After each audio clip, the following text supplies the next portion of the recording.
laban sa kasalanan.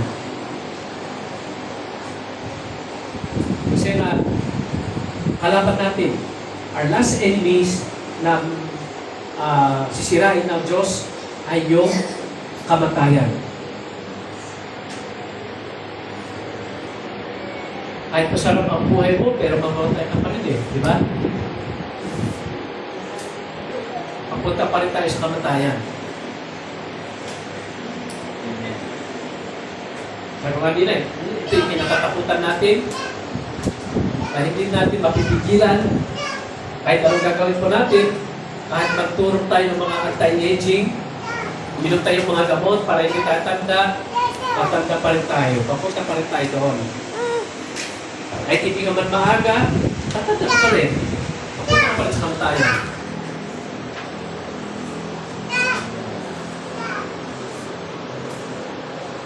Kaya pagsaksi niyo katabi, mamamatay ka rin. Mamatay ka rin.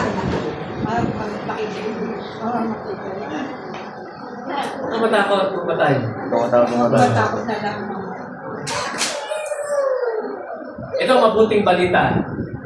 Kahit mamatay ka, mabubuhay ka din naman. Amen. Amen. Yan yung magandang balita.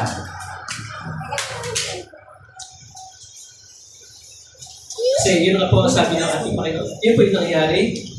Si Jesus po ay nabuhay mula sa mga patay. So, sabihin ng kanyang pagkabuhay, tinalo niya. Binasak niya ang kapangyarihan ng kamatayan. Ang kapangyarihan ng kasalanan. Ang kanyang tagumpay, dito rin magmumula yung tagumpay ko natin. As we struggle against sperm, sa ating pag-i-struggle, lahat ng ibang kapangyarihan, kundi yung kapangyarihan na nagmumula sa tagumpay ni Jesus. Amen. Hindi nagmumula ito sa sarili mo, sa kahit anong gagawin mo eh. Hindi mo kayang labanan, hindi mo kayang pagtagumpayan ang lahat.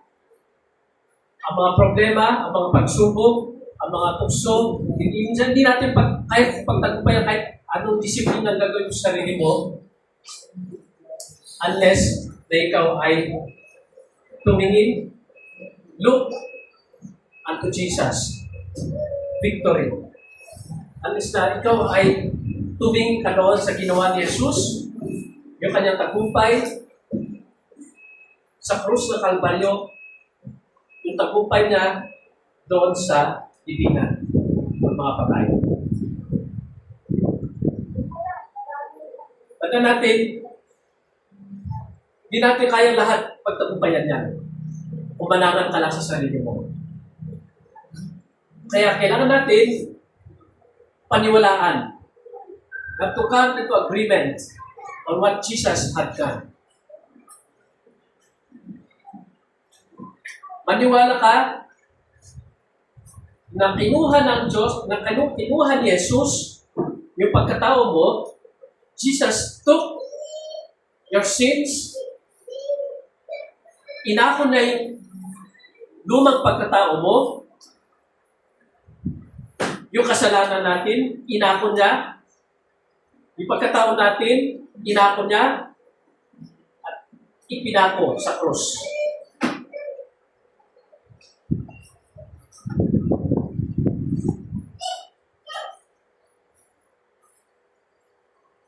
Kaya po yung mga kasalanan natin dapat, yung lumang pagkatao natin, dapat na ipako na sa cross.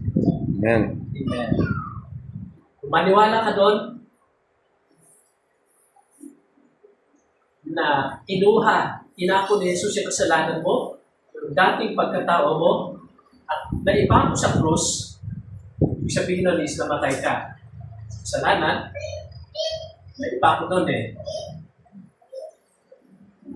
Doon magmumula ang iyong tagumpay. Amen? Amen. So, ang tagumpay natin, doon nagmumula sa tagumpay ni Jesus. Amen. Kung naniwala ka na naipako doon sa krus, yung lumang pagkatao mo. Doon sa krus, naipako yung mga kasalanan natin.